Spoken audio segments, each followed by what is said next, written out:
Daniel caught his fiancée, Eleanor, humiliating his daughter, Olivia, in the hall. Eleanor's finger was pointed cruelly at the little girl's face, who kept her head bowed in silence. Daniel watched it all, holding a bouquet of orange flowers, finally discovering who his future wife truly was. Daniel approached with firm steps, his face maintaining a calm that didn't reflect the storm in his chest. Eleanor turned completely upon hearing his shoes echoing on the marble, her eyes widening as she realized she had been caught in her daily cruelty. The bouquet of orange flowers trembled slightly in his hands, but his voice was controlled when he finally spoke. "Eleanor, I need to talk to you." The woman tried to cover it up, forcing a smile that didn't reach her eyes, while quickly lowering the arm that was still pointing at Olivia. "Darling, you're home early. I was just guiding Olivia on some of the house rules." Daniel looked at his daughter, who kept her head down, and for the first time, he noticed how much smaller she seemed, more fragile, as if she were shrinking into herself. The girl's posture was that of someone who had learned to become invisible, a skill no child should ever need to develop. "Olivia, go to your room, please." The girl quickly lifted her eyes, meeting her father's gaze for a brief second, and he saw there a mixture of relief and fear that broke his heart into microscopic pieces. She ran down the hallways without looking back, her light footsteps disappearing into the vastness of the mansion, leaving behind the echo of a temporary liberation. Eleanor tried to compose herself, smoothing her black dress and adjusting her hair with nervous gestures that betrayed her apparent composure. "Daniel, you don't understand how difficult she can be sometimes. A child needs boundaries, strict discipline to develop properly." He placed the flowers on the nearby marble sideboard, his movements deliberately slow, each gesture calculated to maintain the composure that was about to shatter completely. Discipline. The word left his mouth as if it had a bitter, metallic taste. "Is that what you call what I just witnessed? That demonstration of power over a defenseless child?" Eleanor took a step toward him, trying to touch his arm with a gesture that once calmed him, but now he subtly pulled away, as if her touch could contaminate him. "Darling, you're completely exaggerating the situation. I just told her to be more careful with the things in the house. You know how careless and irresponsible children can be." Daniel watched her for a long moment, studying every micro-expression on her face, every shift of her eyes that tried to escape his piercing, analytical gaze. During those seconds of charged silence, he began to connect dots that he had deliberately ignored for months. The unexplained tears from Olivia during family dinner, the way she would physically shrink when Eleanor entered the room, the nightmares that woke her in the middle of the night, causing her to scream for him in desperation, the subtle changes in her behavior that he had attributed to normal growing pains. "How long has this been going on, Eleanor?" The question was laden with a dangerous stillness, the kind of calm that precedes devastating storms. "How long have you been treating my daughter this way when I'm not here to witness it?" She forced a laugh that sounded false and artificial in the luxurious setting, echoing uncomfortably against the marble walls. "Daniel, you're being completely paranoid and irrational. I adore Olivia. You know that perfectly well. We're just establishing a healthy relationship of mutual respect and understanding." He took another step closer, his voice lowering to a tone she had never heard before, a register that carried years of experience in tough negotiations and corporate confrontations. "Mutual respect does not include aggressively pointing your finger in an 11-year-old child's face, as if she were your personal property or an object to be controlled." Eleanor felt her cheeks flush involuntarily. The mask of sweetness and perfection she always wore in front of Daniel was beginning to slip dangerously. "You don't fully understand the complex situation that's developing here. I am genuinely trying to help this girl become a better, more disciplined and responsible person. Someone needs to teach her how to behave properly in a civilized society." Daniel put his hands in his pockets, a desperate attempt to control the trembling that was beginning to take over his fingers and spread through the rest of his body. He remembered the specific morning he found Olivia crying, hidden in the backyard garden, refusing to explain what had happened. He remembered how she always insisted on not being left alone with Eleanor, making up elaborate excuses to avoid those moments. All the warning signs were there, screaming in his face for months, but he had consciously chosen to ignore them. completely blinded by what he thought was true love. And you appointed yourself her teacher and educator, without my knowledge or consent?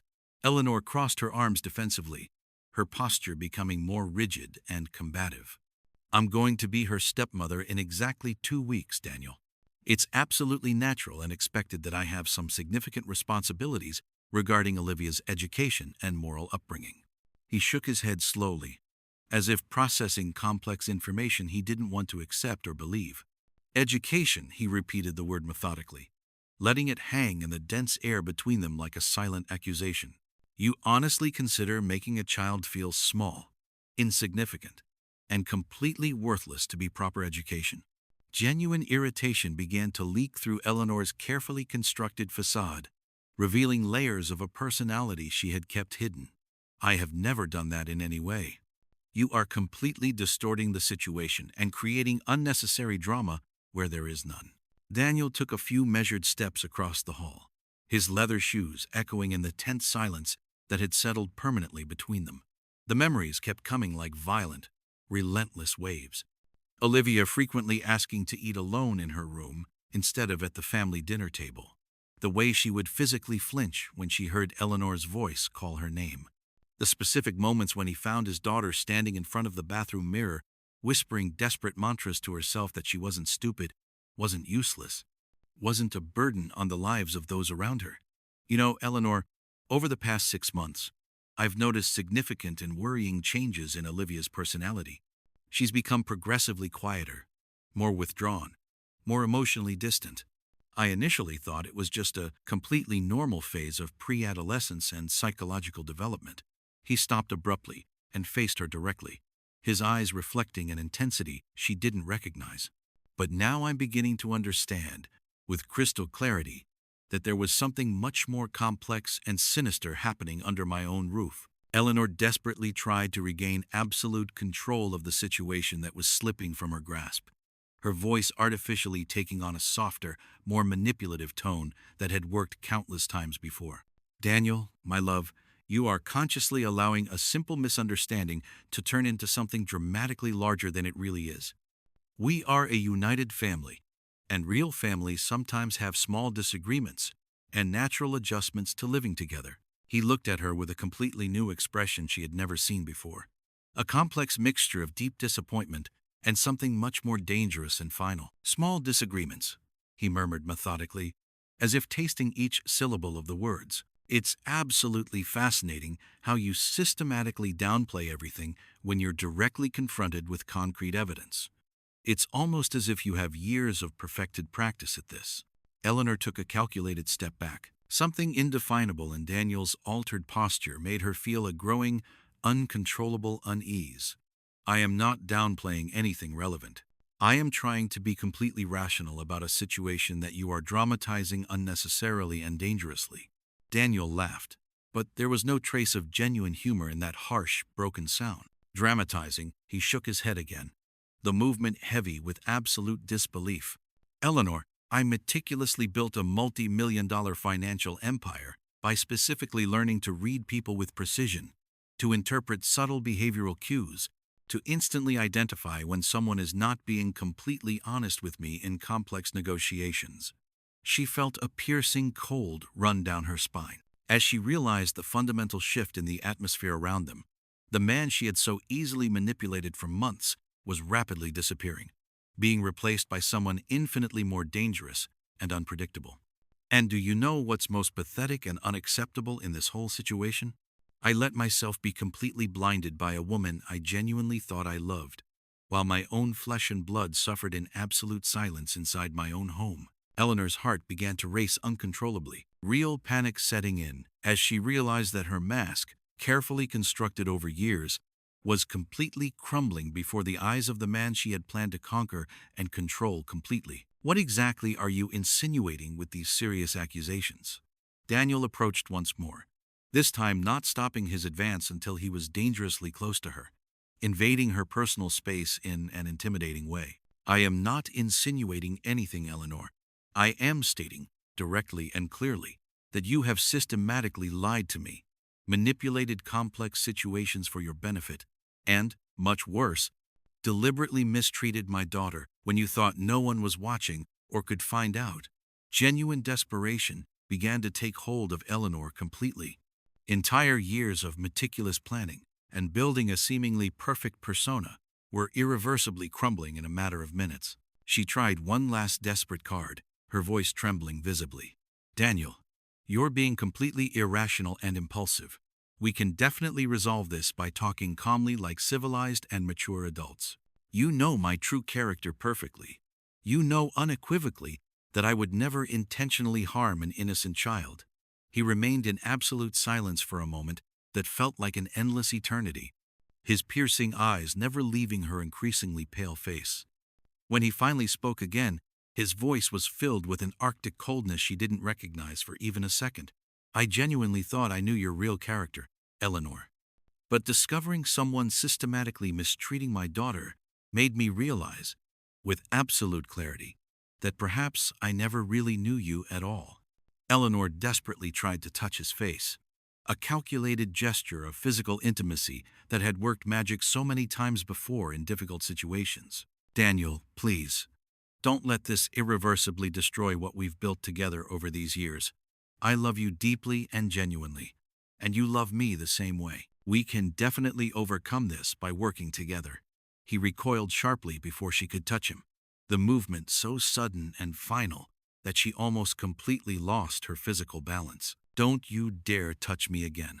The words came out like a cold, definitive, and unquestionable command. And don't have the audacity to mention true love after what I just witnessed with my own eyes. Absolute desperation began to consume Eleanor entirely, like an uncontrolled fire, destroying everything in its path. Daniel, please, let's sit down comfortably and talk calmly. You are visibly agitated and disturbed. You're not thinking with the usual clarity you've always shown. He laughed again, the sound echoing through the marble hall like something fundamentally broken and dangerously sharp. For the first time in many months, Eleanor, I am thinking with total and absolute mental clarity. And what I see with perfect sharpness is a woman who has spent entire months emotionally torturing a completely defenseless child, while I worked tirelessly to support the luxurious and extravagant lifestyle you so appreciate. And consider you're right. The words hit Eleanor like violent physical slaps, each syllable loaded with accusation and growing contempt. I never tortured anyone in any way. You are dramatically exaggerating a simple, routine situation, turning it into something monstrous and unreal. Daniel took a few more calculated steps, now walking in slow circles around her, like a predator analyzing its prey or an experienced lawyer cornering a hostile witness. A simple, routine situation. He repeated the words slowly, savoring each syllable with evident contempt. A 32-year-old adult woman aggressively and intimidatingly pointing her finger at the face of a vulnerable 11-year-old child is a simple situation to you? Eleanor turned nervously to follow his predatory movements, feeling increasingly cornered and without any possible escape. I wasn't being aggressive in any way. I was simply establishing necessary and healthy boundaries. Every child absolutely needs a rigid structure and consistent discipline to develop properly. He abruptly stopped his movements, fixing her with a piercing gaze that made her shudder involuntarily from head to toe. Necessary boundaries. The words came out as a low, dangerously controlled whisper. Eleanor, I'm going to offer you a unique and unrepeatable opportunity to be completely honest with me. Above all, a single precious opportunity to tell me exactly and in detail how you have been treating my daughter all these months when I wasn't present to witness.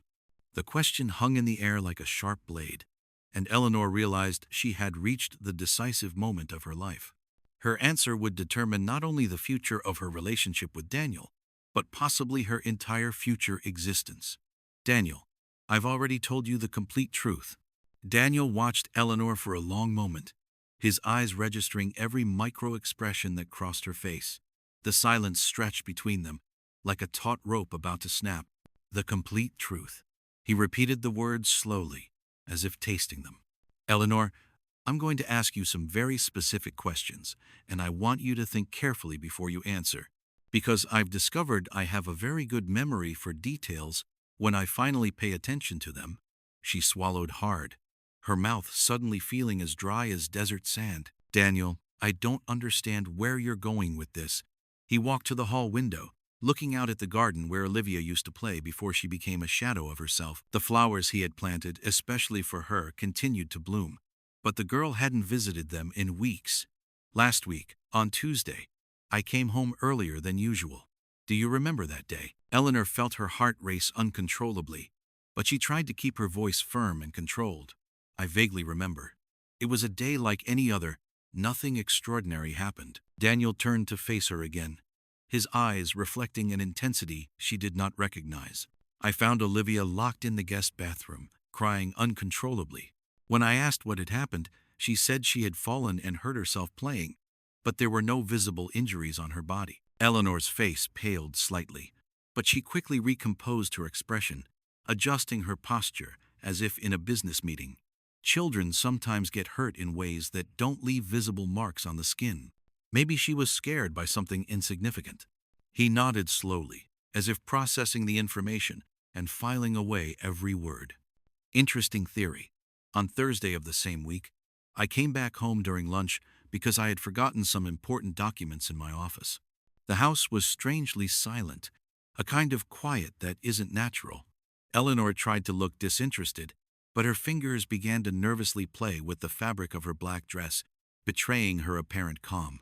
I don't remember anything specific happening on that particular day. Daniel continued in a controlled voice, each word pronounced with surgical precision. I went upstairs to get the papers from my office and heard voices coming from Olivia's room, an adult voice speaking in a low but stern and relentless tone. When I silently approached the door, the conversation stopped abruptly, as if someone had sensed my presence.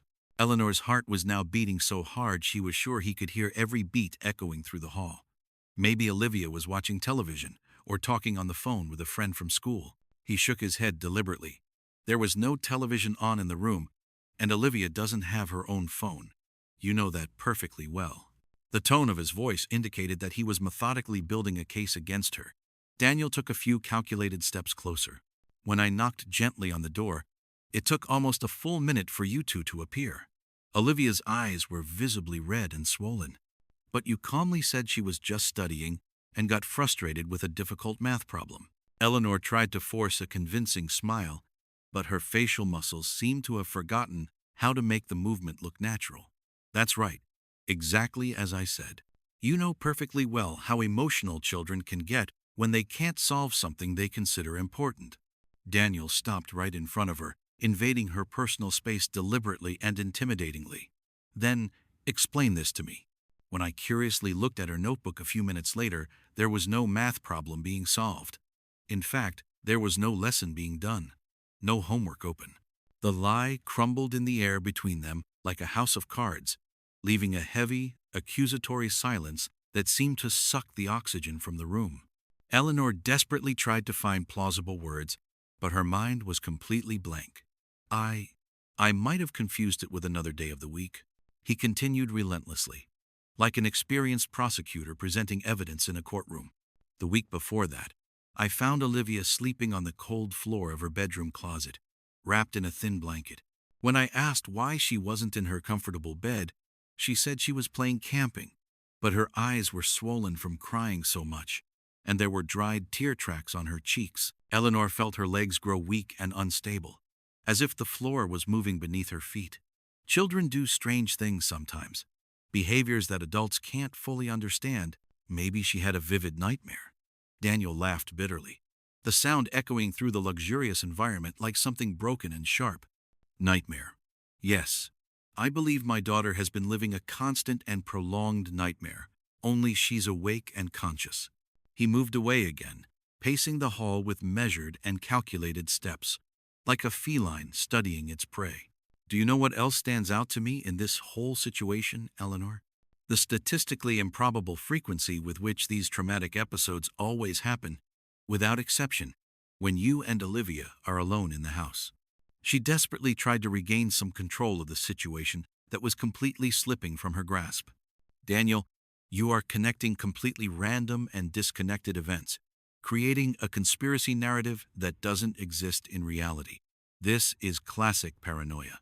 He stopped abruptly and turned to her with an expression that mixed deep disappointment and something much more dangerous and final. Paranoia.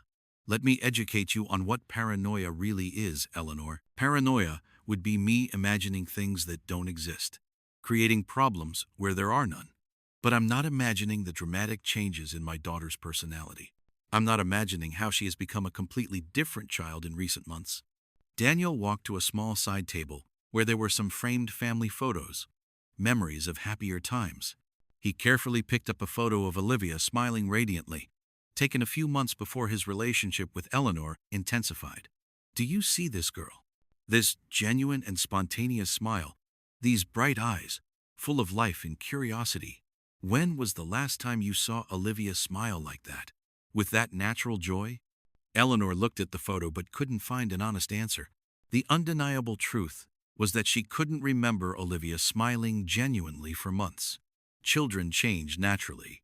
It's a normal process of growth and development. Daniel put the photo back in its place with extreme care, as if it were a sacred object. You're partly right. Children do change as they grow, but they don't normally change from happy and confident children to terrified and withdrawn children, without a specific and traumatic reason. He approached again, his voice lowering to a more intimate and infinitely more threatening tone. Eleanor, I meticulously built my multi-million-dollar fortune by being meticulous in everything, observing complex patterns, identifying potential problems before they became irreversible crises. And now, I am applying those exact same analytical skills to my personal life. Eleanor felt a drop of cold sweat trickle slowly down her back, leaving an icy trail of fear. Daniel, you're acting as if I'm a dangerous criminal being interrogated by a detective. He smiled, but the smile was completely devoid of human warmth and didn't come close to his eyes. Interesting and revealing choice of words. Criminal. The word echoed between them, heavy with meaning. Daniel walked to an elegant chair near the window and sat down calmly, assuming a posture she immediately recognized from his most tense and decisive business meetings. Sit down, Eleanor. Let's talk like civilized and mature adults, since you yourself suggested it just a few minutes ago. She hesitated for a long moment, weighing her limited options, but sat in a chair opposite him. The physical distance between them had never seemed so vast and insurmountable. Daniel watched her in absolute silence for a few endless seconds before continuing, like an experienced poker player studying an opponent's cards. I'm going to ask you a direct and specific question, and I want an equally direct and honest answer. Have you ever deliberately said cruel words to my daughter? Eleanor felt an invisible net closing slowly around her, tightening gradually. I have corrected her inappropriate behavior when necessary, if that's what you're asking. Daniel nodded slowly like a therapist, encouraging a patient to continue speaking. Corrected inappropriate behavior. Interesting phrasing. And how exactly do you correct these behaviors you consider inappropriate? She tried to choose her words with extreme care, as if walking through a minefield. I calmly explained to her when something isn't right or appropriate. Every child needs constant guidance and structure. He leaned forward slightly, intensifying his presence.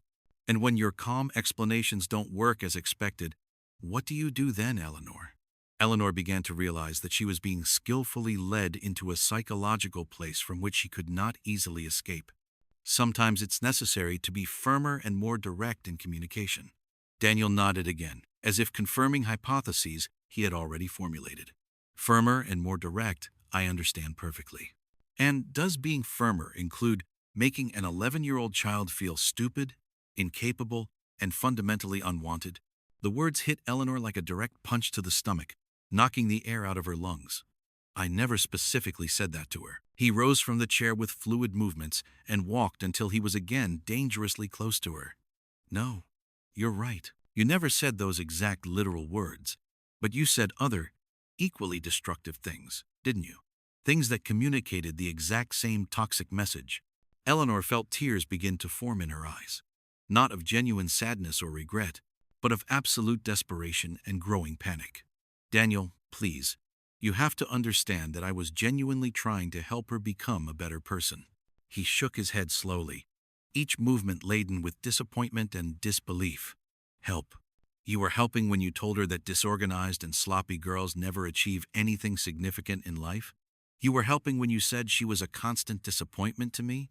Shock spread across Eleanor's face like concentric waves. How the hell did he know exactly what she had said in private conversations? Those specific conversations were taken completely out of context. You don't understand the circumstances.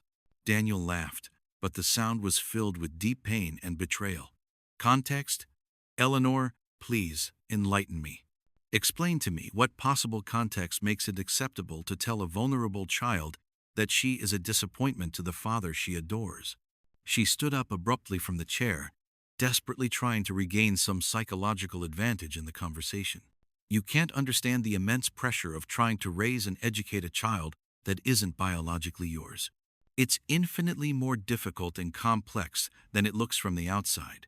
He looked at her with a completely new expression she had never seen before, as if discovering an unknown species. Raise a child that isn't biologically yours. He repeated the words slowly, savoring each syllable with growing disbelief. Eleanor, no one ever asked you to raise Olivia. No one asked you to discipline her rigorously or correct her constantly. What I naively asked was simply for you to love her as a natural part of our family. Eleanor's words came out before she could filter or stop them, revealing feelings she had carefully hidden. It is tremendously difficult to genuinely love a child who constantly tests your limits, questions your authority, and resists all attempts at guidance. The silence that followed was absolutely deafening, filling every inch of the luxurious room with palpable tension. Daniel looked at her as if he were seeing a complete stranger, someone he had never truly known. Constantly tests your limits and questions your authority. His voice was dangerously low, controlled in a way that made the air feel electrified.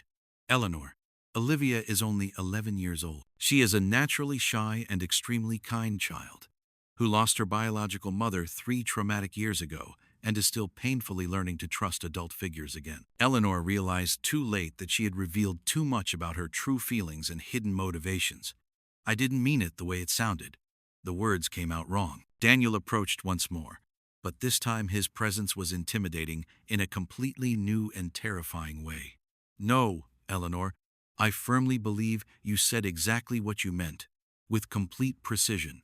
And for the first time since we met 2 years ago, you are finally being completely honest with me about who you really are. Eleanor felt the world around her begin to crumble, like a sandcastle hit by the most violent and relentless tide. Daniel's words echoed in her mind like funeral bells, each syllable cutting deeper than the last, leaving wounds she instinctively knew would never fully heal. She tried to regain control of the situation that was slipping completely from her hands, like water through open fingers, but her own hands trembled visibly like leaves in a storm. Daniel, you are completely distorting everything I said and making it sound like something it isn't. I genuinely love Olivia. You know that perfectly well. Daniel walked slowly around her in predatory and calculated circles, his footsteps echoing on the marble floor like an inexorable countdown to the end of everything she had meticulously built over months. Love. The word left his mouth as if it were something bitter and toxic he needed to spit out. Eleanor, tell me exactly and honestly how someone demonstrates true love by making another person feel small, inadequate, and completely worthless every day of the week, every hour of the day. She tried to touch his arm in a desperate gesture of physical connection that had always worked before. But Daniel pulled away sharply before her fingers could make any contact. You can't understand the real and multifaceted complexity of the situation I find myself in. Olivia is a naturally difficult, rebellious, and disobedient child. She needs strict and consistent discipline to become a truly responsible and functional person in society. Daniel abruptly stopped his circular movements and turned to face her with an almost physical intensity that made Eleanor instinctively retreat several steps towards the wall. Rebellious? Olivia? He laughed. But there was no trace of genuine humor in the harsh, broken sound that came from his throat. The girl who humbly apologizes when someone accidentally bumps into her in the hallway is rebellious? The delicate child who says thank you 5 consecutive times when she receives a simple glass of water is difficult to handle? Eleanor felt her carefully constructed defenses, built over years, draining away like water, slipping desperately through her open fingers. You can't objectively see how she really acts when you're not at home during the day. She completely changes her behavior and personality. As soon as you walk through that door, Daniel took a few more calculated and measured steps closer, his voice dropping to a dangerous whisper that seemed to cut through the dense air around them. Then explain to me exactly and in detail how she acts when I'm absent, Eleanor. With specific, concrete, and verifiable examples. Her heart pounded uncontrollably like a tribal war drum, as she tried to formulate a response that wouldn't incriminate her even more deeply than she already was. She constantly defies my direct and explicit instructions, questions my decisions about the organization and functioning of the house, and systematically refuses to follow basic rules of civilized coexistence. He nodded slowly, as if absorbing and analyzing each word carefully through a mental filter. Instructions about the house. What specific and detailed kind of instructions do you give to a child of only 11 years old about our family home? Eleanor realized with growing horror that she was being skillfully led into ever deeper and more dangerous waters from which she could not escape. Completely normal and reasonable instructions for any child, like keeping her room always organized and clean, not making excessive noise that disturbs the peaceful environment, not touching delicate objects you shouldn't touch without permission. Daniel walked over to one of the framed photographs on the wallpapered wall, a precious and irreplaceable image of Olivia smiling radiantly next to her deceased mother in much happier times, not making excessive noise. He repeated the words thoughtfully, as if tasting and analyzing each individual syllable.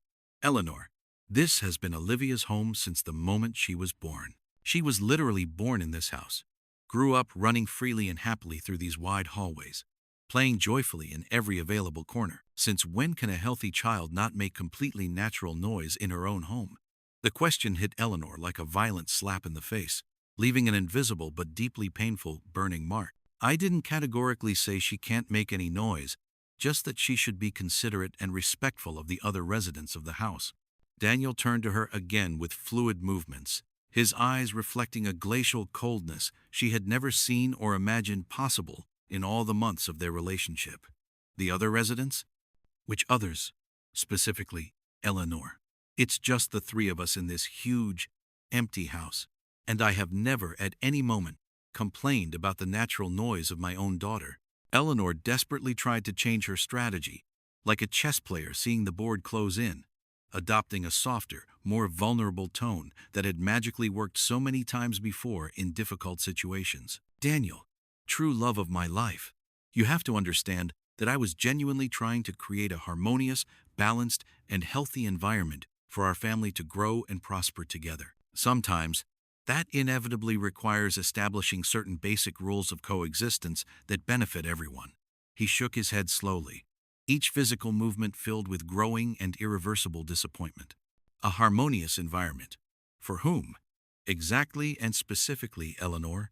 Because clearly it wasn't harmonious for Olivia in any way. On the contrary, Daniel walked to the window again, with heavy steps, looking melancholically at the meticulously cared-for garden, where he used to play with his daughter on sunny weekends before everything changed drastically. Do you know what I've specifically noticed in the last 6 chronological months? Olivia has completely stopped laughing in that genuine and spontaneous way. Not a gradual and natural decrease, but a complete, abrupt, and total stop, as if someone had flipped a vital switch inside her. Eleanor felt a tight knot form in her constricted throat, making it difficult to breathe and forcing each word out. Children naturally go through different emotional phases as they grow. It's completely normal and expected in child psychological development. He turned slowly to face her, his movements deliberate and controlled, like those of an experienced judge about to pronounce a final sentence. Phases, the word echoed in the dense, charged air between them, like a ghostly echo in an empty cave. Eleanor, healthy and well-adjusted children go through phases of variable behavior and mood, not phases of silent terror and complete emotional withdrawal. The silence that followed was filled only by the distant sound of the old clock in the hall, methodically marking the passing seconds, like raindrops falling on a roof. Daniel continued in a controlled voice, but visibly laden with a contained emotion that threatened to explode. I quietly hired the best private investigators in the entire country last week. The words struck Eleanor like a devastating lightning bolt from a clear sky, brutally illuminating the darkness she thought she had carefully kept hidden in impenetrable shadows. Her face instantly paled, and she felt her legs weaken dangerously under her weight. Private investigators.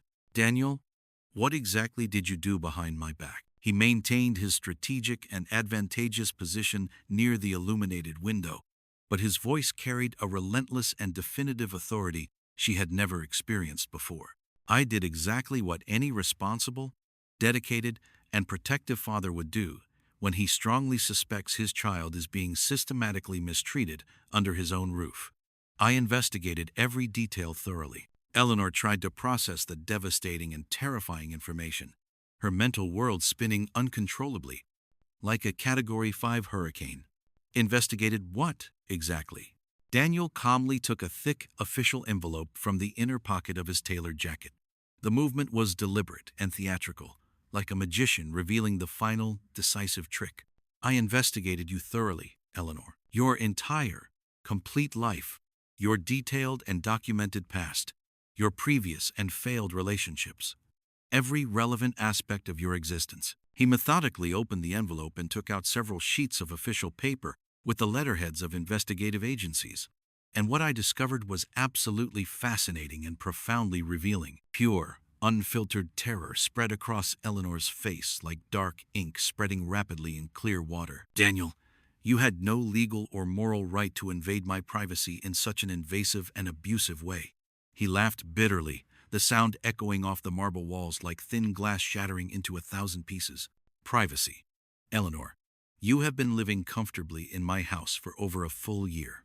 You are officially marrying me in exactly 2 weeks, and you were systematically and deliberately mistreating my innocent daughter. I had every right in the world, and then some. Daniel began to read the official documents in a clear, methodical, and relentless voice, like a public prosecutor presenting crucial evidence in a crowded courtroom. Mark Anthony Miller, your official ex-fiancé, a serious relationship of 3 full years, ended abruptly, without adequate public explanation. Official reason recorded in documents. Incompatibility of personalities and life goals. Real reason discovered through investigation. He found out exactly how you treated his innocent 8-year-old son. Eleanor felt the entire world spin violently around her, as if she were trapped on an out-of-control carousel, spinning at an impossible speed. That has absolutely nothing to do with our current specific situation. They are completely different contexts. Daniel continued relentlessly, his voice gaining strength and growing determination with each spoken word. Robert Henry Costa, a serious and committed relationship of 2 years. He also had a 10-year-old biological daughter. It also ended abruptly and without warning when he finally discovered your real and true behavior with the innocent child. Eleanor's legs finally gave way completely under the weight of the revelation, and she leaned desperately against the solid wall to keep from fainting on the cold floor. You can't understand the extremely complex and nuanced circumstances of those previous frustrated relationships. Daniel carefully folded the papers and put them back in the envelope with precise and controlled movements. 3 serious, long-term, and committed relationships with successful men who had young children from previous relationships. 3 relationships that ended for the exact same specific and documented reason. He approached her slowly, like an experienced predator methodically approaching its wounded and trapped prey. Eleanor, you have a clear and undeniable behavioral pattern. A very clear, extensively documented, and consistently repetitive pattern. She tried to recover some lost and shattered dignity, pushing herself away from the supporting wall and trying to stand tall and composed despite her trembling and unstable legs. Those previous men simply didn't properly understand what it really means to discipline a child adequately to prepare her for the real world. Daniel stopped right in front of her, so close she could feel his warm breath on her pale face. Discipline, that damned and empty word again. His voice was dangerously low, controlled like the deceptive calm before the most destructive storm. Eleanor, tell me one thing, with all the honesty you can muster. Do you really and genuinely believe that a vulnerable 11-year-old child needs to be systematically broken emotionally to learn basic discipline and respect? The words hit Eleanor in the deepest core of her being, like well-aimed bullets fired at point-blank range. I never tried to break anyone emotionally. That is a completely unfounded and malicious accusation. Daniel took his phone from his inner pocket and tapped the screen a few times with precise and deliberate movements. Interesting perspective and denial.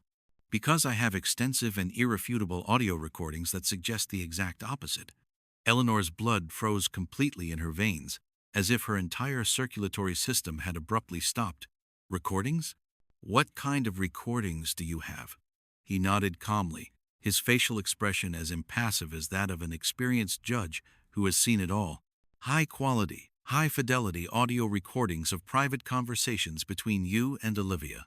When you thought no one was listening or could ever find out, Daniel pressed the play button with deliberate and dramatic slowness.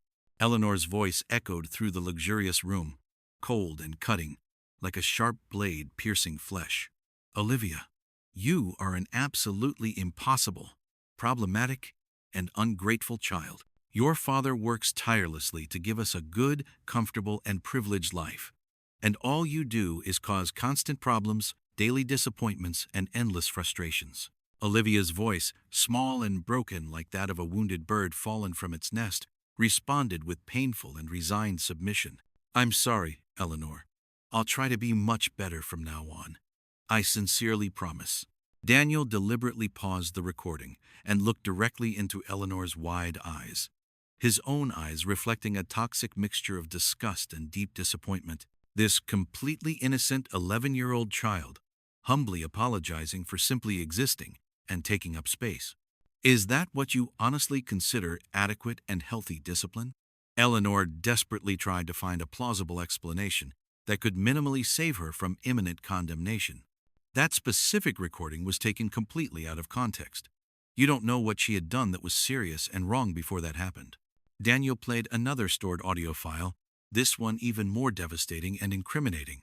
This time, Eleanor's voice was even more cruel, calculated, and deliberately destructive. No decent and successful man is going to want to seriously marry me if I have to carry a problematic, difficult, and worthless child like you for the rest of my entire life.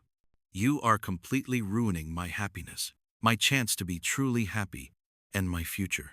The silence that followed was absolutely deafening and filled with palpable horror. Olivia had not responded verbally on the recording. Only the sound of muffled sobs, a broken heart, and a shattered spirit could be clearly heard. Daniel turned off the phone and put it back in his pocket with controlled and measured movements. Context.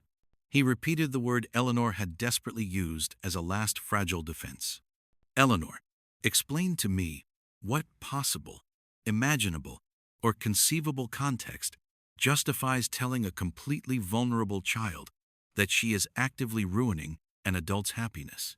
Eleanor felt the tears begin to stream abundantly down her contorted face, but they were not tears of genuine regret or true remorse. They were bitter tears of absolute desperation from someone who knew for certain that she had been completely exposed and had nowhere left to hide or run. Daniel, I can explain everything in detail if you give me time. You have to give me a real and fair opportunity to explain everything properly and in context. He shook his head slowly, each physical movement filled with irreversible and definitive finality. Explain what exactly, Eleanor? There are more than 20 full hours of detailed and documented recordings, 20 full and uninterrupted hours of you emotionally, psychologically, and verbally torturing a completely defenseless and vulnerable child. Daniel walked to the imposing hall door, but stopped strategically before leaving, turning dramatically to deliver the final, devastating blow. And you know what the saddest, most devastating, and absolutely soul-crushing part of this whole horrible situation is? Olivia kept desperately trying to please you in every possible way. Even after absolutely everything you systematically did to her during endless months of torture, Eleanor ran after him like a completely possessed and desperate woman, grabbing his arm desperately with both trembling and pleading hands. Daniel, please, I beg you. Don't let it end this terrible and final way. We can definitely solve this by working together and with patience. I can completely change my behavior. I can become a totally different and better person." He turned to her one last and final time, and Eleanor saw something in his eyes that made her shudder violently, to the deepest bones of her body. Change radically. Eleanor, you had entire, complete months to naturally change your destructive behavior. You had countless golden and precious opportunities to treat my daughter with basic love, fundamental respect, and human dignity. Instead, you consciously, deliberately, and systematically chose to methodically destroy the fragile self-esteem of a child who had already tragically lost her biological mother just 3 years ago. Daniel gently but definitively freed himself from her desperate and pathetic grip. But do you know what's really ironic, devastating, and absolutely heart-wrenching for a father? After absolutely everything you systematically and deliberately did to her all these months, Olivia still asked me last night, with sincere tears in her red eyes, if you were angry with her for something specific she had done wrong, and if she could somehow fix it and make you like her again. Daniel's words echoed through the hall like a final, irrevocable judgment, and Eleanor felt her knees give way completely under the crushing weight of the revelation. She fell to the cold marble floor, her hands covering her face as she sobbed uncontrollably. Each breath was a painful effort. Daniel remained exactly where he was, watching her without a single ounce of compassion or pity. "Get up, Eleanor. You still have enough dignity to get up off the floor and face this standing." She slowly lifted her face, the abundant tears smudging her once flawless makeup and revealing the true face behind the careful mask. "Daniel, please, listen to me carefully. I can honestly explain every single one of those recordings. I can justify everything if you give me time." He crossed his arms firmly over his chest, his posture rigid and unyielding, like a marble statue. "Then, explain in detail. I will give you exactly 5 minutes to convince me that I shouldn't throw you out of this house immediately and forever." Eleanor stood up, staggering, holding tightly to the wallpapered wall to regain her lost balance. "I grew up in a very rigid, very controlled, and oppressive family environment. My parents were extremely demanding and critical of me in every aspect of my life. I honestly thought I was preparing Olivia for the real world, a cruel world that doesn't forgive weaknesses or mistakes."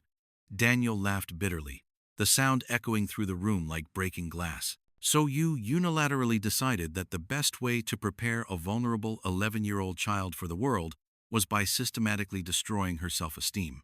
That's your pathetic justification." She took a few steps closer, her hands outstretched in desperate supplication. "I know perfectly well that my methods were completely wrong and destructive. I recognize that now with clarity, but you have to understand that I never really wanted to hurt her. Not really, in my heart." He shook his head slowly, each movement filled with disbelief. "Never wanted to hurt her? Eleanor, you directly told my innocent daughter that she was actively ruining your life and your future. You explicitly said that no man would want you because of her existence. How is that not deliberately wanting to hurt her?" Eleanor felt the desperation growing inside her like a giant wave about to drown her completely. "I was extremely frustrated that specific day. I had had a terrible argument with my sister in the morning. I was completely stressed with all the complicated wedding preparations. I unfairly took it out on Olivia, and that was deeply wrong." Daniel approached her again, with measured steps, but this time his proximity was intimidating in a completely different and threatening way. "Once, Eleanor? Do you really think this happened just one isolated time? I have 20 full hours of documented recordings. 20 hours of you systematically and consistently destroying my daughter day after day." She tried to touch his face with trembling fingers, but he held her wrist firmly before she could make any physical contact. "No." The word came out as a definitive and unquestionable command. "You completely lost the right to touch me when you consciously decided to mistreat my daughter." Eleanor felt the sharp physical pain of rejection, as if she had been violently punched in the stomach, knocking all the air from her lungs. "Daniel, I love you deeply. That has to count for something significant. I truly love you with all my being." He abruptly released her wrist as if it burned his skin. "Love. You have absolutely no idea what true and genuine love is, Eleanor. Love is not calculated manipulation. Love is not the systematic psychological torture of a completely defenseless child. She fell to her knees again on the cold floor, this time deliberately, assuming a posture of complete and humiliating supplication. I will go to intensive therapy. I will seek specialized professional help. I will completely change my personality and behavior. Just give me one single chance to prove that I can be a totally different person. Daniel looked at her, kneeling pathetically on the floor, and felt not compassion or pity, but a deep and painful sadness for the precious time lost and wasted. Eleanor, you are desperately asking for a chance that you never, at any moment, gave to Olivia. Every time she tried to approach you with affection, every time she tried to make you like her and accept her, you rejected her with calculated cruelty. Eleanor raised her contorted face, her features twisted in genuine and visceral despair. And I will spend absolutely the rest of my entire life bitterly regretting that. But please, I beg you, don't take you away from me. Don't take away the life we carefully built together. He deliberately moved away from her, walking to the window again and looking at the garden where Olivia used to play happily. Our life together was completely built on an elaborate lie, Eleanor. You convincingly pretended to love my daughter. You pretended to be someone you never were and never will be. Eleanor stood up slowly and with difficulty, wiping the salty tears with the back of her trembling hands.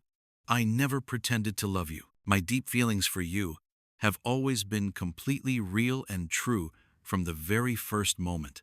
Daniel turned to face her directly, his eyes reflecting a deep and unbearable pain. But you pretended to completely accept that Olivia is an inseparable part of me. You convincingly pretended that you could be a healthy family with us. And that, Eleanor, that is completely unforgivable. She took a few hesitant steps in his direction, testing the boundaries.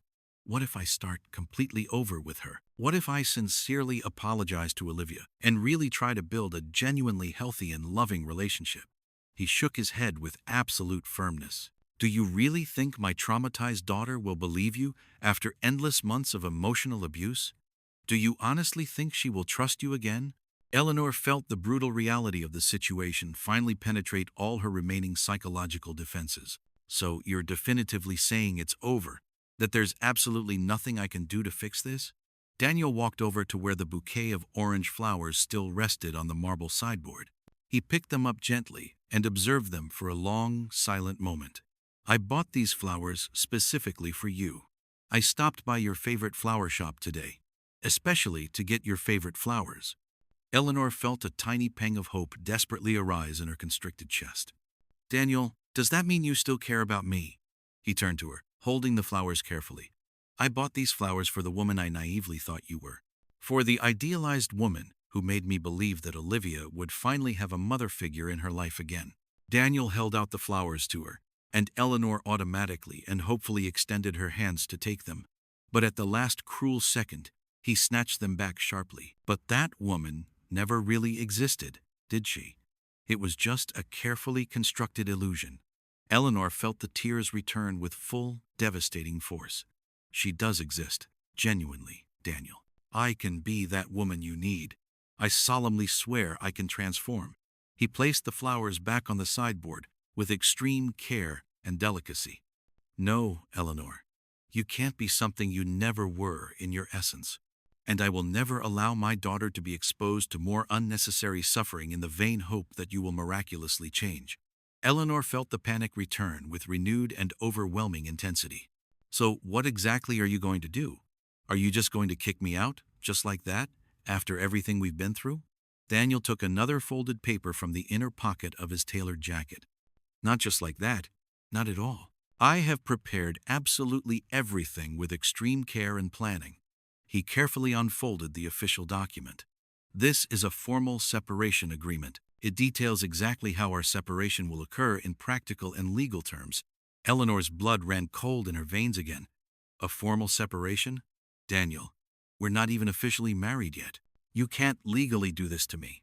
He raised an eyebrow with an ironic expression. Exactly my point. We are not officially married yet, which makes absolutely everything simpler and more straightforward legally. Daniel began to read the document in a firm, professional voice. You have exactly 48 hours to remove all of your personal belongings from this property. I will provide a professional moving team to assist you in the process. Eleanor felt the solid ground disappear from under her feet again. Only 48 hours, Daniel? I've lived here for over a full year. I have nowhere to go on such short notice, he continued, impassive and inflexible. You have close family, you have friends, and if you have no viable option, I will generously pay for 3 full months of a hotel while you get properly organized. Eleanor tried to process everything that was happening simultaneously. You had all of this prepared in advance? You already knew you were going to end things with me before you even got home today? Daniel folded the paper again with precise movements. I had this prepared as a necessary contingency. I sincerely and deeply hoped I was wrong about you, Eleanor. I truly hoped there was a reasonable and acceptable explanation for Olivia's altered behavior. She approached him once more with desperate steps. And can't there still be? Can't we talk directly with Olivia together, understand her side of the story? He looked at her with an expression that mixed complete disbelief and deep indignation. Her side? Eleanor, you were irrefutably recorded emotionally torturing my daughter. There are no different sides or alternative versions of this story. Eleanor felt anger begin to mix dangerously with absolute desperation. So you secretly recorded me. You completely invaded my privacy, spied on me in my own home. Daniel took a firm step in her direction, his voice lowering to a dangerous and controlled tone. First, necessary correction. This is not your home in any way. It never was, and it never will be. Second correction. I protected my vulnerable daughter in the only effective way I could when I finally realized what was happening. Eleanor instinctively took several steps back. And when exactly did you install these secret recordings?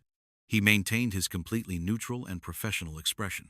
3 weeks ago, exactly, when I found Olivia crying, hidden in the garden for the 5th consecutive time in a month, and she flatly refused to tell me why. Eleanor felt a new, devastating wave of panic. 3 whole weeks. You've been watching and analyzing me for 3 full weeks, without saying absolutely anything. Daniel nodded slowly in confirmation. I desperately needed concrete and irrefutable proof. I needed to be absolutely sure before confronting you with serious accusations. She shook her head in vehement denial. So you were waiting patiently, planning all of this. You let me go on normally without knowing I was being constantly watched. He approached once more with determination. And you continued to cruelly mistreat my daughter, even without knowing you were being recorded. What does that reveal about your true character, Eleanor? She had no adequate answer for that. The silence stretched between them, heavy and absolutely suffocating. Daniel finally broke the oppressive silence. You have 2 clear options. You can leave peacefully within the next 48 hours with all the assistance I am generously offering. Or I can make this much more difficult, complicated, and extremely public. Eleanor quickly looked up in alarm. Public? Are you openly threatening me? He shook his head firmly. I am not threatening you in any way. I am stating simple facts. If you do not cooperate voluntarily, I will immediately file a formal protective action for Olivia. And absolutely everything on those recordings will become an official part of a public court case. Terror returned to Eleanor's face with renewed intensity. Are you seriously talking about a restraining order, Daniel? That will destroy my reputation completely and irreversibly. He looked her directly in the eye, without blinking a single time. Your social reputation versus the emotional and psychological safety of my daughter. There's no possible comparison, Eleanor. She tried one last desperate and pathetic card. What if I solemnly promise to never speak to Olivia again? Can I continue with you romantically and simply maintain complete distance from her? Daniel's expression instantly changed to something close to complete and visceral disgust. Do you really think I would stay with someone who deliberately mistreated my daughter? Do you really not understand absolutely anything about who I am as a person and as a father? Eleanor felt her last fragile hopes completely disintegrating like ashes in the wind. Daniel, please, I'm literally begging you. Don't do this to me. He walked to the imposing hall door again with firm steps. Eleanor, you have until Friday at noon. Exactly. to be completely off this property. I strongly suggest you start packing immediately." She ran after him one more time in total desperation. "And Olivia? Can I at least say goodbye to her properly and apologize?" Daniel stopped abruptly but didn't turn to face her. "Do you seriously think I'm going to allow you to be alone with my daughter for even one more single time?" Eleanor felt the words like deep, painful stabs.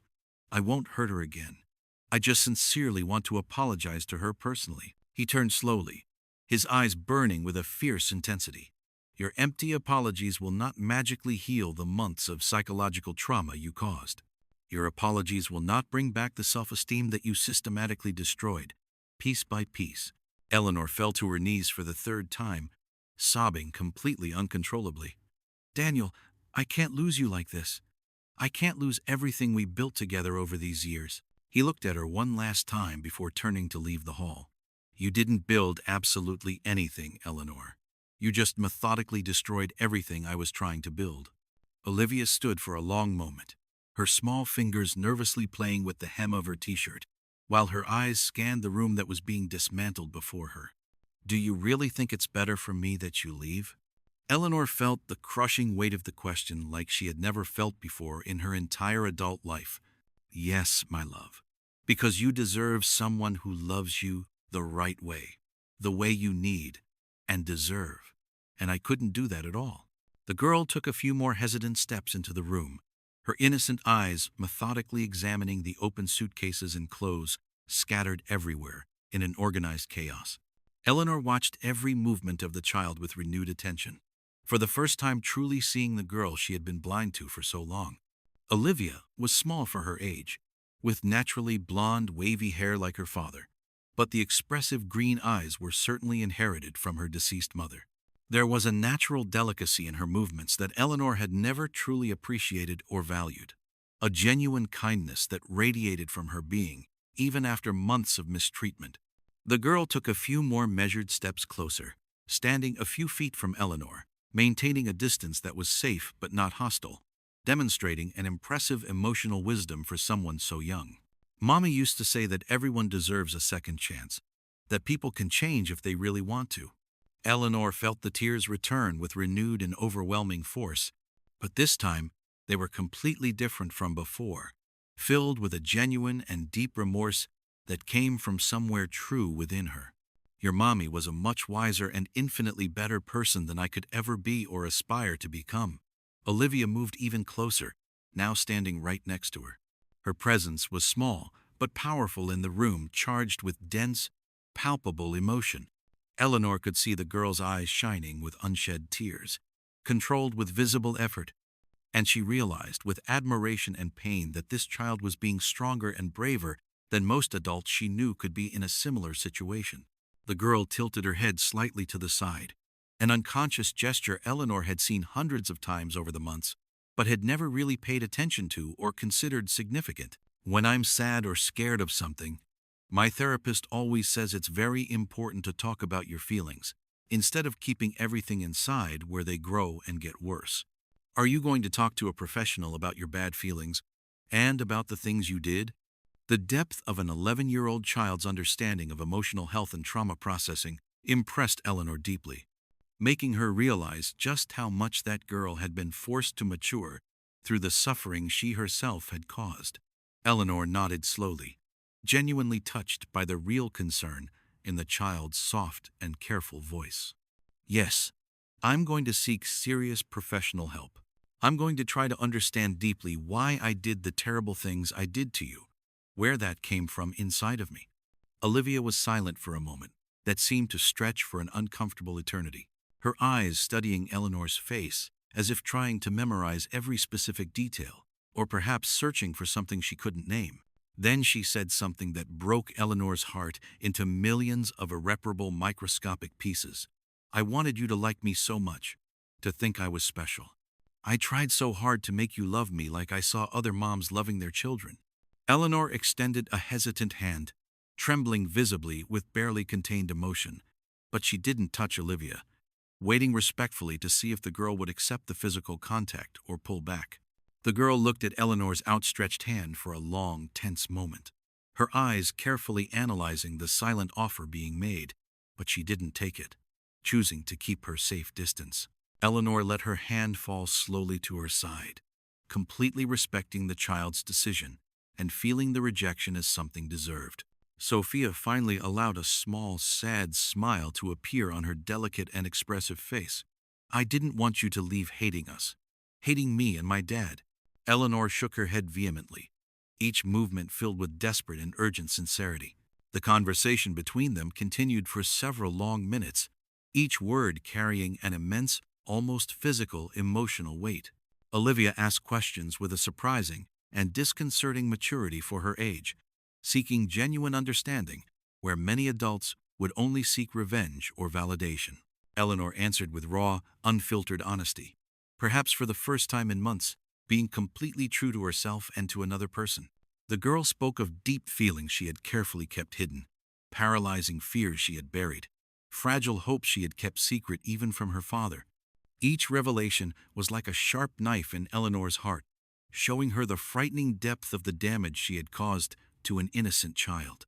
Olivia mentioned lonely nights when she had cried alone in her dark room, muffling her sobs in her pillow so no one would hear. Entire days when she had pretended to be sick to avoid being alone with Eleanor.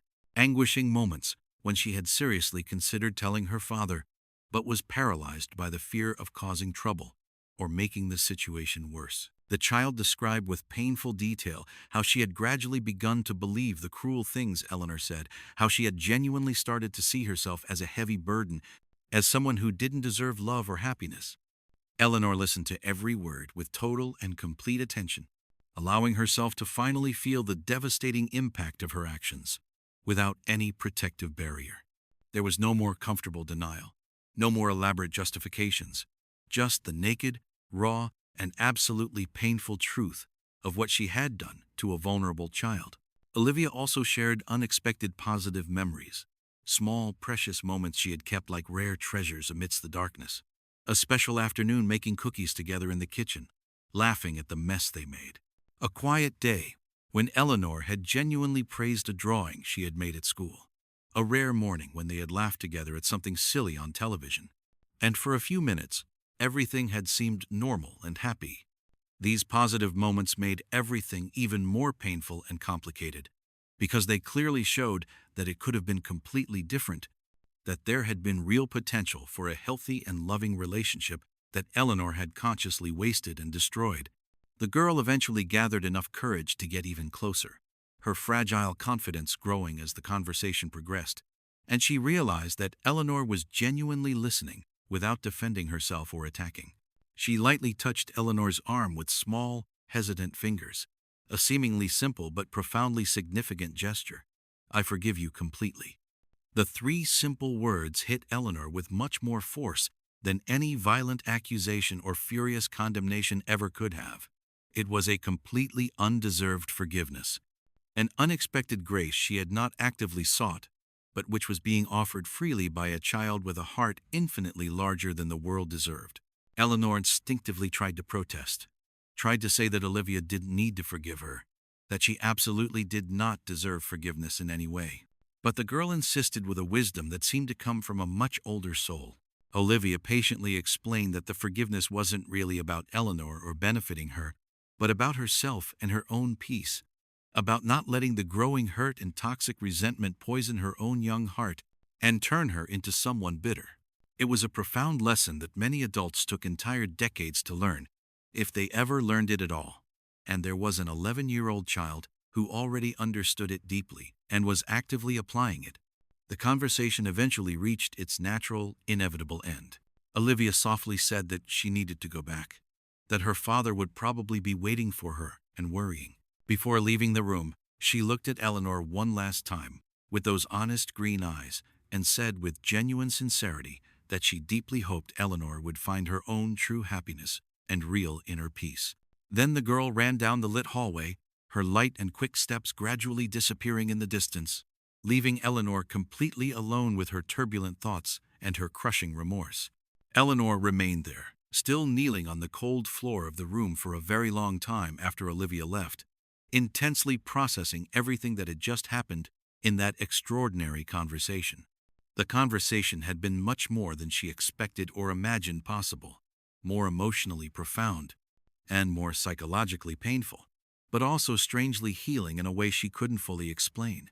She didn't feel forgiven in the traditional sense of being completely free of guilt or responsibility, but she felt she had received a precious and rare gift, one she absolutely didn't deserve but would cherish. She stood up slowly and with difficulty, her legs weak and unstable after so much time on the floor, and methodically went back to packing with a completely different and transformed perspective. Every piece of clothing she carefully folded, every personal object she packed, seemed to carry specific memories and important lessons.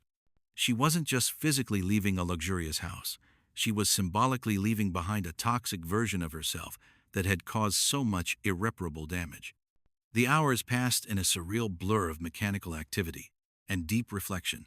Eleanor worked methodically, and without stopping, meticulously separating her things from Daniel's things, obsessively making sure not to take anything that wasn't genuinely and unequivocally hers. She found expensive gifts he had given her over the months, valuable jewelry and luxury items, and left them carefully arranged on the mahogany dresser.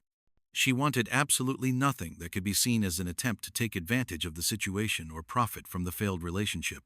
When night fell completely, painting the sky a deep black speckled with distant stars, Eleanor had already packed the most significant part of her accumulated clothes and personal belongings.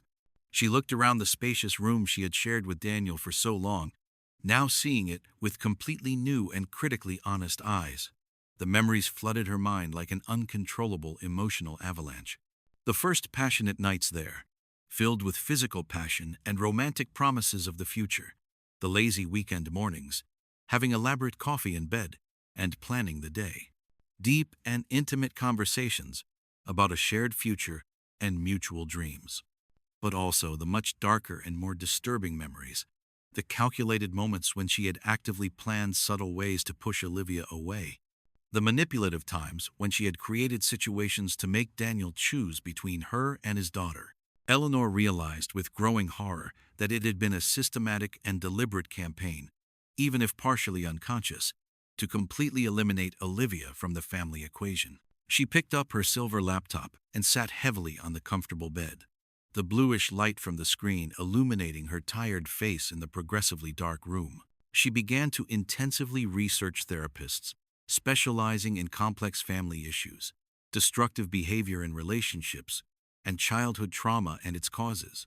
She found several names with impressive credentials and years of experience and carefully saved all the contacts, solemnly promising herself that she would make the necessary calls as soon as she was settled and organized in a new place. Eleanor also began to methodically research nearby cities where she could restart her life completely from scratch, with no history or prior reputation. It needed to be a place not too far geographically for practical reasons, but emotionally distant enough that there was no real risk of embarrassing accidental encounters with Daniel and Olivia. She explored several different available options, reading in detail about each city, trying to realistically imagine herself living there and rebuilding a life. Finally, she found a picturesque coastal city a few hours away that seemed absolutely perfect for a fresh start. There was the calm and expansive ocean, which had always deeply soothed her since childhood. Reasonable job opportunities in her specific field of work. The cost of living was surprisingly reasonable, and it was a place where absolutely no one knew her or anything about her troubled history. Eleanor immediately booked a modest hotel for a full week, giving herself adequate time to look for a suitable permanent apartment. She had some reasonable money saved from her previous job before moving into Daniel's house and becoming progressively financially dependent on him. But she knew realistically that she would need to find a job quickly to support herself independently. She began to update her outdated professional resume, a task she hadn't performed in over a full year, and realized with an uncomfortable shock that she had let her promising career wither and stagnate while living comfortably at Daniel's generous expense. It was one more important thing she would need to carefully rebuild from scratch. Around silent midnight, when the entire house was in complete and deep silence, she heard measured and familiar footsteps in the outer hallway. The door opened gently, without knocking or announcing, and Daniel entered calmly, looking deeply exhausted, but still alert and vigilant. and Eleanor immediately realized that he probably hadn't slept properly in several days. The emotional weight of everything that was happening was clearly affecting even his normally regular sleep. Daniel leaned against the solid wall, crossing his arms over his chest in a posture that was simultaneously defensive and extremely tired. He observed the nearly packed suitcases, strategically scattered around the room. They talked for a considerable time. The atmosphere was tense, but not explosive. Eleanor asked practical questions about the coming days, about the moving team, about logistical details. Daniel responded with professional efficiency, maintaining a clear emotional distance, but without being unnecessarily cruel or vengeful. He shared his plans to travel with Olivia, to spend dedicated time rebuilding her trust, to strictly follow the therapist's recommendations. Eleanor listened with full attention, noticing Daniel's absolute dedication as a father and feeling a complex mixture of genuine admiration and deep regret. He mentioned that he had consulted extensively with Olivia's therapist about how to handle the whole situation, that he was doing absolutely everything according to professional guidance.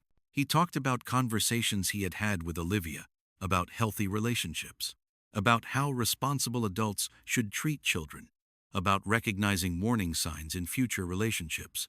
He was transforming this traumatic experience into a valuable teaching opportunity, helping his daughter develop healthy emotional boundaries. Eleanor realized that Daniel was not only protecting her from Olivia, but was actively working to rebuild his daughter's shattered self-esteem and emotional security. The conversation covered difficult but necessary emotional territory. Daniel explained why he had waited 3 weeks before confronting her, revealing that a part of him still desperately hoped to be wrong, that there was some reasonable explanation. Eleanor understood that that wait had been torture for him, knowing what was happening but needing proof before acting. They discussed the practical future, the mundane details of separating lives that had been intertwined. Daniel mentioned that he would take care of canceling all the wedding preparations, that he would deal with vendors and guests, that she didn't need to worry about any details. It was a generosity that Eleanor didn't expect, and that made her realize that, despite everything, Daniel still had some basic respect for her as a human being, even if he could no longer have her in his life. He also revealed, almost casually, that he would not spread specific and damaging details about the real reason for the breakup, that he would simply say they realized they weren't compatible. It was a protection of Eleanor's reputation that she absolutely did not deserve, but that Daniel was offering anyway, probably more to protect Olivia from gossip than to protect Eleanor herself. The conversation eventually exhausted itself naturally, both having said everything they needed to say. Daniel reiterated the final practical details, confirmed that the moving team would arrive punctually at 8 a.m., and firmly reinforced that she needed to be completely off the property by Friday at noon, with no exceptions or extensions. When he finally turned to leave, Eleanor felt there was something more she needed to say, some final word that could encapsulate everything. Daniel, wait a moment. He stopped with his hand on the doorknob but didn't turn completely to face her. Eleanor took a deep breath, searching for the right words that had escaped her for so long. I just wanted to say that you are an absolutely incredible father, and Olivia is incredibly lucky to have someone who protects and loves her unconditionally like you do. I sincerely hope you both find all the happiness you deserve, and I am deeply sorry for almost destroying something so precious and irreplaceable. Daniel remained standing with his hand on the doorknob for a long moment, processing Eleanor's words. He finally turned slowly, his eyes meeting hers for the last time, with an intensity that carried months of conflicting emotions. Eleanor, I believe you are sorry now. I really believe that. But being sorry doesn't erase what was done. It doesn't heal the wounds you opened. She nodded, wiping away the tears that were silently streaming down her face. I know it doesn't erase it. I know there's nothing I can say or do that will fix what I destroyed. But I needed you to know that I finally understand the gravity of what I did. Daniel let go of the doorknob and took a few steps back into the room, but maintained a safe distance. You know what's saddest about all of this? I really believed you would be the person to finally complete our family. I introduced you to Olivia with so much hope, so much expectation, that she would finally have a mother figure again. Eleanor listened to every word, as if they were sentences being pronounced. In the first few months, You were wonderful, attentive, caring, patient. Olivia started to open up, to smile more, to trust again. I thought I had finally found someone who would love us both equally. He walked to the window, looking out into the dark night. But then something changed. At first, it was small things I ignored. A sharp comment here, a bit of impatience there. I justified it by saying you were adjusting, that relationships take time to develop. Eleanor remained seated on the bed, every word from Daniel weighing on her like stones. I started to notice that Olivia would go quiet again when you were around, that she would make excuses to stay in her room, that she would ask me not to travel for work. Daniel turned to face her again, but I was so blind, so invested in the idea of having a complete family again, that I ignored all the signs. I failed my daughter by not seeing what was happening right under my nose. Eleanor shook her head. Daniel, you didn't fail. You eventually saw it, and you acted. You protected her. He laughed bitterly. Eventually, after months of suffering that she had to endure in silence, months when she cried alone because she was afraid to tell me and cause problems, Eleanor felt every word as a deserved accusation. When I finally realized something was seriously wrong, when I found Olivia hidden in that closet for the third time, I knew I had to act. But even then, I wanted to be absolutely sure before confronting you. Daniel paced the room, his hands in his pockets. Installing those recordings was one of the hardest things I've ever done, because part of me still hoped I was wrong. I still wanted to believe there was a misunderstanding. Eleanor wiped away more tears. And then I listened. I listened to every cruel word, every destructive comment, every moment you systematically destroyed the self-esteem of a child who had already lost so much. His voice trembled slightly. To hear you tell my daughter that she was ruining your life, that no man would want you because of her. It was one of the most painful experiences of my life. Eleanor covered her face with her hands, sobbing. I'm a monster. I'm exactly the kind of person I used to judge and despise. Daniel shook his head. You're not a monster, Eleanor. Monsters don't feel remorse. But you are someone with serious problems who needs urgent professional help. He took a few more steps closer. And I sincerely hope you seek that help. Not for me or for Olivia, but for yourself. Because if you don't, you will repeat this pattern with other people in other relationships. Eleanor raised her face, her eyes red and swollen. I will get help. I've already researched therapists. I already have names and contacts. As soon as I'm settled in the new city, I'll start. Daniel nodded in approval. That's good. And when you're in therapy, be completely honest. Don't try to minimize or justify. Just be honest about who you were and what you did. Eleanor promised, I will. I don't want to be that person who causes pain to the people around me anymore. Daniel walked to the door again, but this time he stopped and turned completely to give his final words. Eleanor, I'm going to give you one last piece of advice, and I hope you take it seriously. She looked at him, waiting. If you eventually meet someone new, someone who also has children, be honest from the beginning about your difficulties. Don't try to hide or pretend you can handle children if you know you can't. Eleanor nodded. Or, better yet, work on yourself before getting into any serious relationship. Learn to deal with your insecurities, your fears, your destructive patterns. Do it alone, without involving other people, especially innocent children. He spoke firmly, but without cruelty. And if you realize you can't genuinely love and accept someone's children, have the courage to walk away before you cause harm. It's not a shame to admit limitations, but it is cruel to pretend they don't exist. Eleanor absorbed every word. I'll remember that, I promise. Daniel took a deep breath. Eleanor, I don't hate you.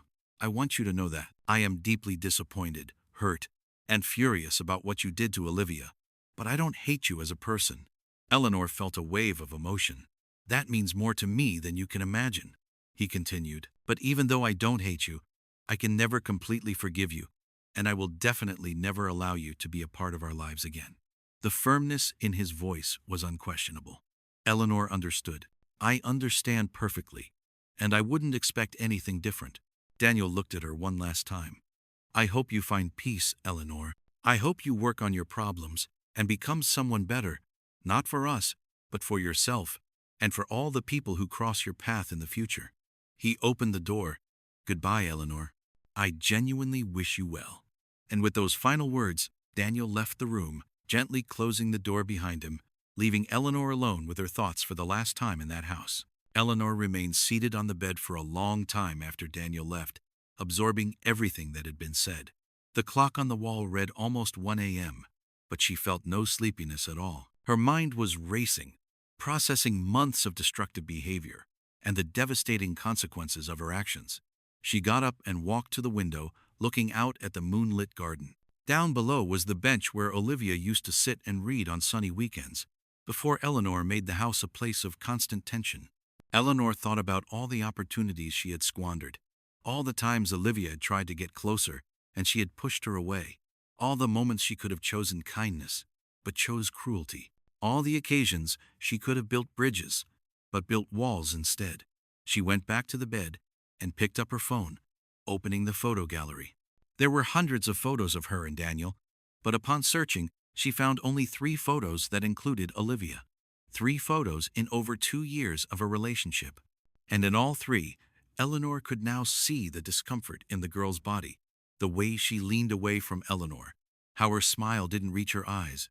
It was all so obvious now, but she had been completely blind at the time. Eleanor deleted the photos of her and Daniel, but saved the 3 that included Olivia. She didn't know exactly why, but she felt she needed to keep them as reminders. Reminders of what she had done, of what she had destroyed, of what she should never repeat. She spent the next hour writing a long letter to Olivia in her phone's notes app. It wasn't a letter she would send. Daniel would never allow it, and she respected that. But it was something she needed to write for herself. In the letter, she apologized in detail for every specific thing she remembered doing, acknowledged the harm caused, took full responsibility, and expressed her admiration for Olivia's courage and strength. She ended the letter by saying that she would spend the rest of her life working to become someone better, someone worthy of the forgiveness Olivia had offered. When she finished, Eleanor saved the letter and promised herself she would reread it whenever she was in doubt about why she was doing therapy, why she was working on herself. It would be her constant motivation. The hours passed slowly. Eleanor didn't sleep, just lay in bed, thinking and reflecting. When the sky began to lighten with the first signs of dawn, she got up and took a long, hot shower. She put on simple, comfortable clothes for the moving day ahead. At 7:30 a.m., she heard movement in the house. Daniel was probably already awake, preparing breakfast for Olivia. Eleanor thought about going down and saying a proper goodbye, but decided against it. Everything that needed to be said had already been said. Punctually at 8 o'clock, the doorbell rang. The moving team had arrived. Eleanor heard Daniel answer the door and talk briefly with them. Then, footsteps coming up the stairs. A polite, middle-aged man knocked on the bedroom door. "Good morning, ma'am. We're here to help with the move." Eleanor opened the door completely, showing the organized suitcases and boxes. "Good morning. It's all here, ready to go." The team worked with impressive efficiency. In less than an hour, everything was loaded onto the truck. Eleanor did one last check of the room, opening drawers and closets to make sure she hadn't forgotten anything. She found a forgotten earring in the back of a drawer and put it in her purse. She picked up her handbag and the last small suitcase she would carry personally. She looked around the room one last time, engraving every detail in her memory, not with nostalgia, but as a milestone. This was the place where one version of herself was dying, and another was being born. Eleanor walked down the stairs slowly, each step feeling significant. When she reached the hall, she saw Daniel in the kitchen with Olivia. They were making pancakes together, laughing at something. The scene was so perfect, so full of genuine love, that Eleanor felt her heart ache. That could have been hers too, if she had made different choices. Daniel noticed her presence and came out of the kitchen, wiping his hands on a cloth. "Is everything ready?" Eleanor nodded. "Yes, all loaded. I just came to say goodbye." Daniel looked back to where Olivia was and waved for her to come over. The girl appeared at the kitchen door, still holding a spatula. There was a moment of uncomfortable silence. Eleanor knelt to be at Olivia's height. "Olivia, I just wanted to say one last time that I'm sorry for everything. You are an incredible girl, and you're going to have a wonderful life." Olivia looked at her father, who nodded encouragingly. The girl then hesitantly approached, and to Eleanor's surprise, gave her a brief hug. "Good luck, Eleanor. I hope you'll be okay." It was a quick hug, just a few seconds, but it meant everything to Eleanor. When Olivia pulled away and ran back to the kitchen, Eleanor stood up with tears in her eyes. Daniel walked her to the front door. "The truck will follow you to the address you provided. They'll unload your things into the hotel storage until you find an apartment." Eleanor thanked him. "Daniel, thank you for making this as painless as possible." "You didn't have to, but you did anyway," he shrugged. "I'm doing this for Olivia, to make this transition as smooth as possible for her. The less drama, the better." Eleanor understood. "Even so, thank you."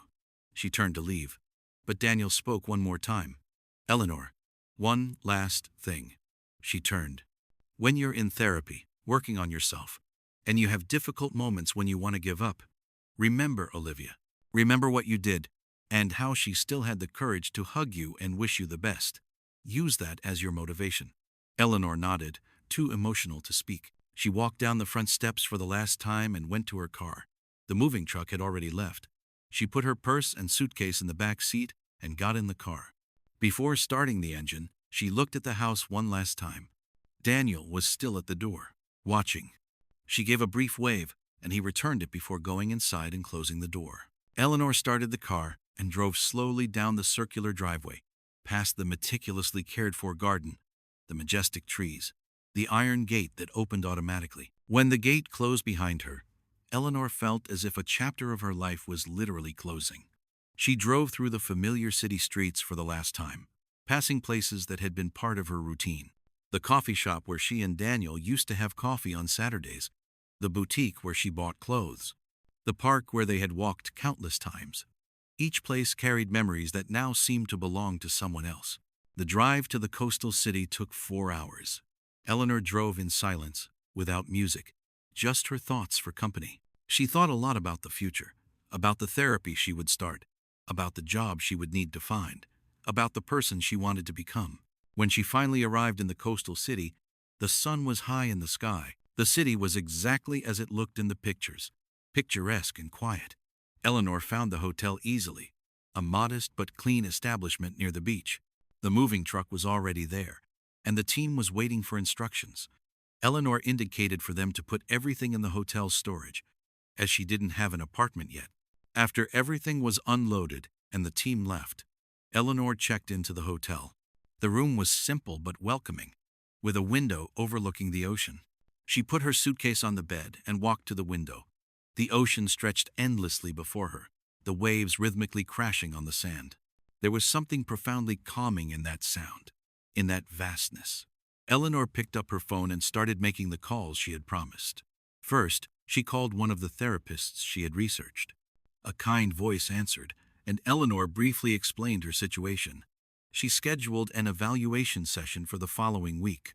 Then she called 2 more therapists, wanting to have options and find someone she really connected with. All were receptive and professional. Next, Eleanor started looking for apartments. She spent the afternoon visiting several places until she found a small 1-bedroom apartment a few blocks from the beach. It wasn't luxurious like Daniel's mansion, but it was hers. It was a start. She signed the lease and scheduled the move of her things from the hotel storage to the apartment for the next day. In the following days, Eleanor worked tirelessly to establish her new life. She bought basic furniture, kitchen utensils, decorated the apartment in a simple but pleasant way. She updated her resume and started sending it to local companies. She had 3 interviews in the first week and received a job offer from one of them, a position that paid less than her previous job, but which she gratefully accepted. She started therapy as planned. Her therapist, a 50-year-old woman named Dr. Wallace, was direct but compassionate. In the first session, Eleanor told her everything, without omitting details or trying to justify herself. She just reported the raw facts of what she had done. Dr. Wallace listened without judgment, asking pointed questions. At the end of the session, she said something that stayed with Eleanor. "Eleanor, the fact that you are here, that you are being honest about what you did, is already the first important step. Many people in this situation would deny or minimize it. You are facing the truth, and that requires courage. The weeks turned into months. Eleanor kept her therapy sessions religiously, twice a week. She worked hard at her new job, proving her worth. She started taking daily walks along the beach, using the time to reflect and meditate. She also started volunteering at a local shelter on weekends, not with children. She didn't feel ready for that yet, but helping with administrative tasks and organization. It was her way of starting to give something back to the world, to do something positive. In therapy, Eleanor explored the deep roots of her destructive behavior. She discovered that much of it came from her own extremely difficult childhood, from extremely critical and emotionally abusive parents who never made her feel good enough or worthy of love. Her mother had been particularly harsh and relentless, always comparing Eleanor unfavorably with other children in the neighborhood and family, always pointing out her real and imagined flaws, her perceived shortcomings, and her minimal mistakes. Her father had been emotionally distant and completely unavailable, a man who worked constantly and, when at home, hid behind newspapers and television, leaving Eleanor constantly and desperately seeking the paternal approval that never came.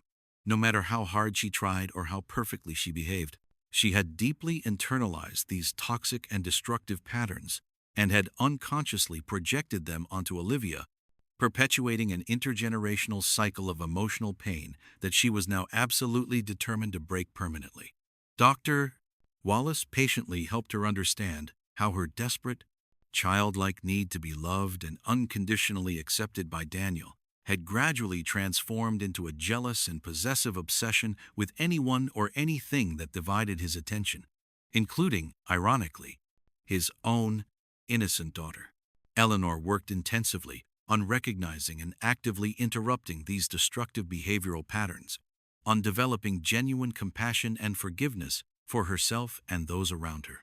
The therapist taught her practical techniques of mindfulness and awareness, concrete ways to recognize in real time when she was falling into distorted thoughts or automatic destructive behaviors, and how to effectively redirect her mental and emotional energy in healthier and more constructive directions.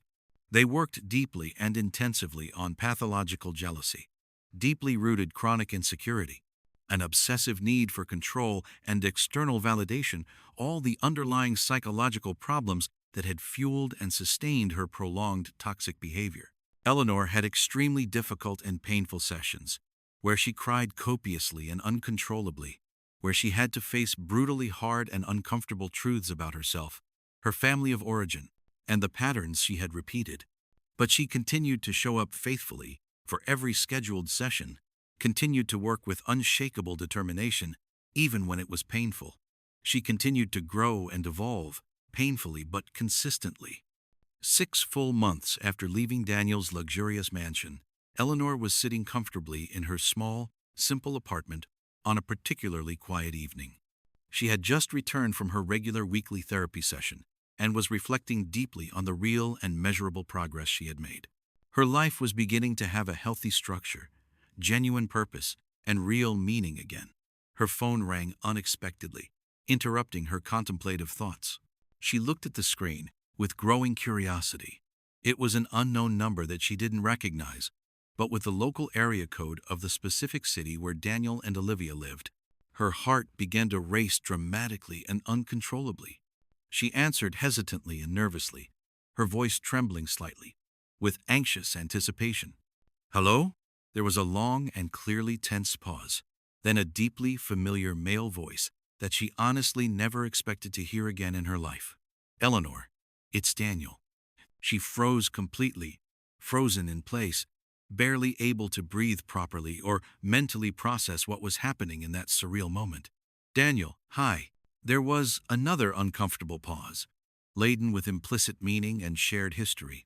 "I know I shouldn't be calling right now.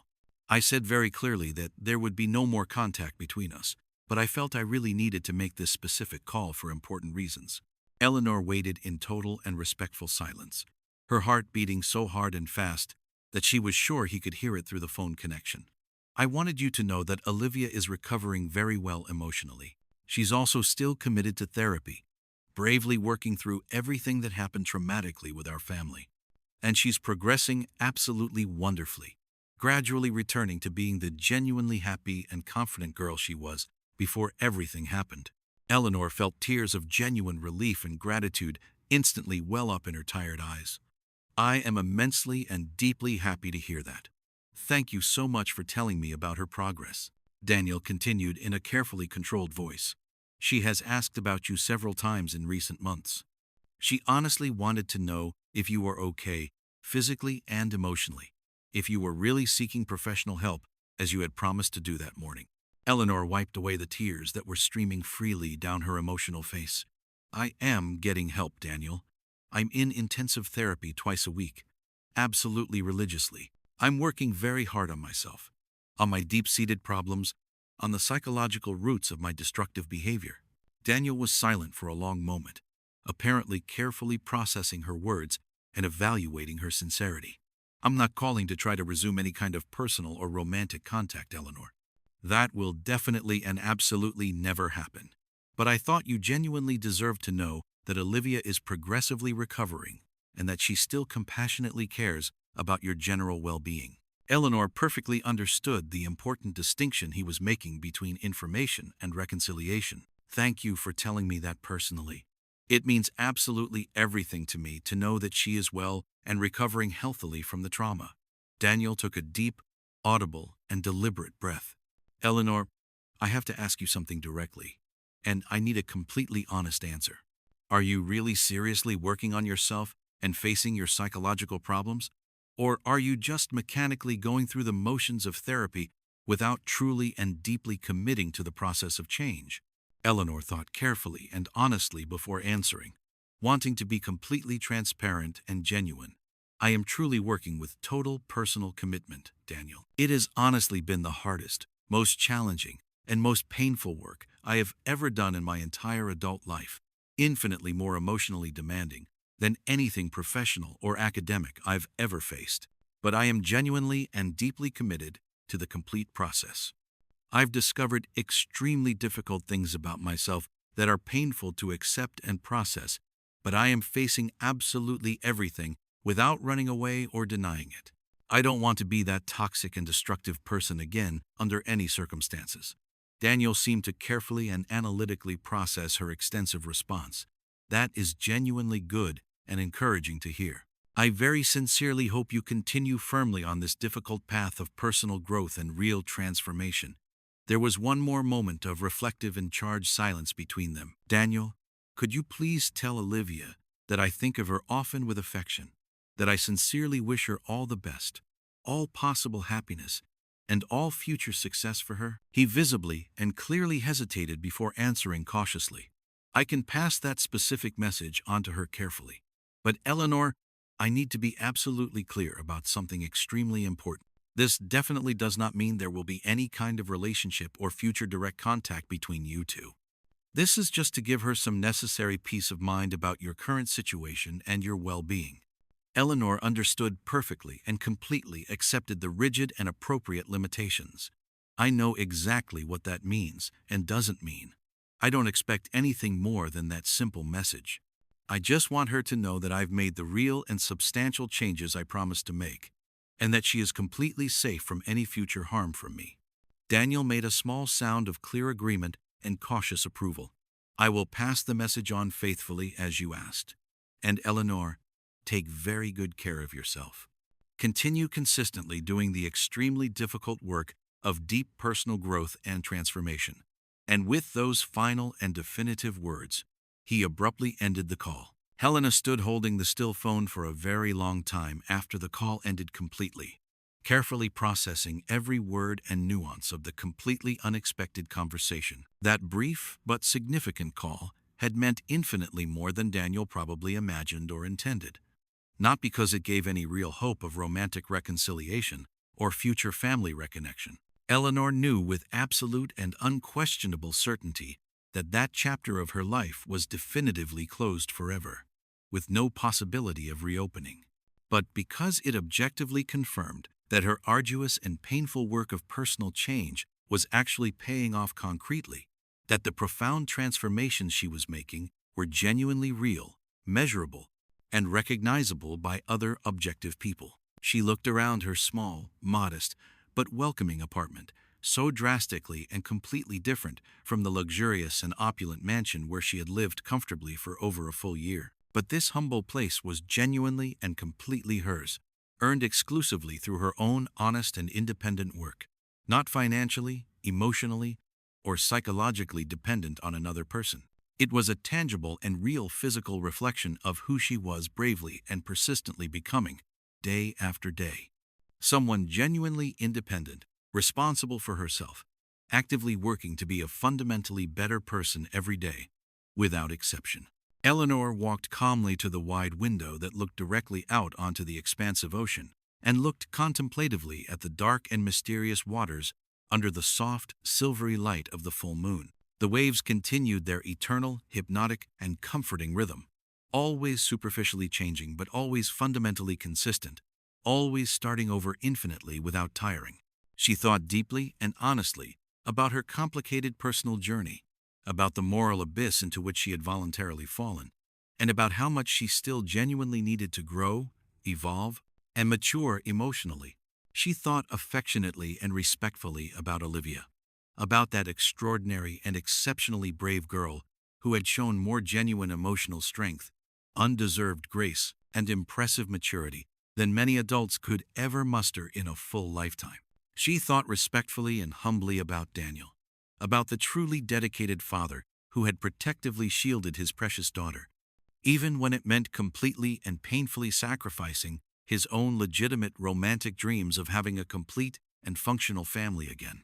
And she thought brutally and honestly about herself, about the destructive and toxic person she had been until recently, and about the fundamentally different and better person she was tirelessly and persistently working to become through intensive therapy, painful self-knowledge, and real, verifiable behavioral change. There were no absolute guarantees or comforting certainties that she would be able to complete this profound transformation with lasting success. There were no empty promises that she wouldn't make significant mistakes again in the unpredictable future. But she was trying, with all her available energy, unshakable determination, and genuine commitment, really trying to change in a deep, substantial, and lasting way. And maybe that sincere intention, consistently combined with continuous hard work, was enough to begin and sustain the long and challenging journey of real personal redemption. This was her individual journey of redemption and transformation now, and she embraced it completely with unshakable determination and genuinely renewed hope that profound personal transformation, though distant and extremely challenging, was genuinely and realistically possible for those willing to do the real, painful, consistent, and absolutely necessary work for true, deep, and lasting change of fundamental character.